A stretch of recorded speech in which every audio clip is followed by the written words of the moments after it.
ကျွန်တော်တို့ဂိမ်းလေးတွေစကစားကြည့်လိုက်အောင်နော်ဒီဂိမ်းကဘယ်လိုလဲဆိုတော့ကျွန်တော်တို့5-5တွေများဆိုင်ရမလားဟုတ်ပြီဗျာကျွန်တော်ဂိမ်းပေါက်တစ်ခုဖွင့်လိုက်မယ်ဘာကြီးရမလို့ညာlevel 1ကျွန်တော်စီဘုံနဲ့ပြရတယ်နော်စီဘုံနဲ့ပြရမယ်စီဘုံနဲ့ဘုံနဲ့ပြရမှာlevel 1ကျွန်တော်တနက်တလက်ရမယ်โอเคနော်ကိုရီးယားကီနဲ့တနက်တလက်ရဟုတ်ပြီဒီက25ရောက်ရမယ်HP 25ရောက်ရ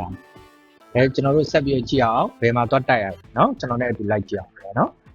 ဟုတ်ပြီကျွန်တော်ရွေးမယ်ကျွန်တော်လူကောင်းကြီးရွေးလိုက်ပြီเนาะကိုရီးယားဂိမ်းနဲ့ဖြစ်မယ်ချမယ်ကျွန်တော်ဘက်က4ယောက်ပါတယ်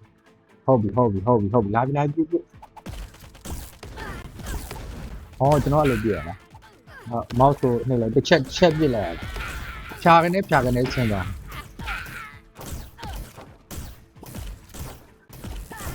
ဟုတ်ပြီဒီမှာလိုက်ဟုတ်ပြီပြစ်ထားဟုတ်ပြီဗျာဟိုမှာလာပြီကျွန်တော်အနီးကပ်ပြရမယ်ဟုတ်ပြီအနီးကပ်ပြမယ်နောက်တော့ကောင်းလာပြီဟုတ်ပြီဗျာငါကူးလိုက်တဲ့တောင်ကိုက1890ခွန်ပြစ်ပြီ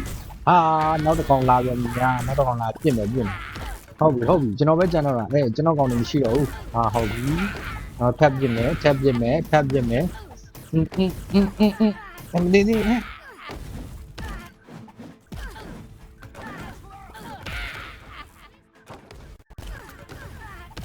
နေကျွန်တော်သိသွားပြီပြောင်းလိုက်ခံပါဗျာ press the space bar နှိပ်ပြီးတော့ကျွန်တော်တနက်ပြောင်းဝင်ရဟုတ်ပြီ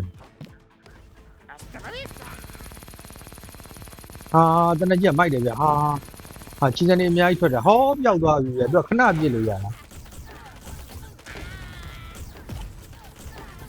ဟုတ်ပြီ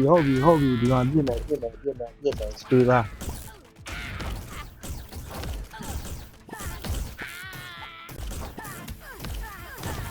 ကျွန်တော်လည်း sorry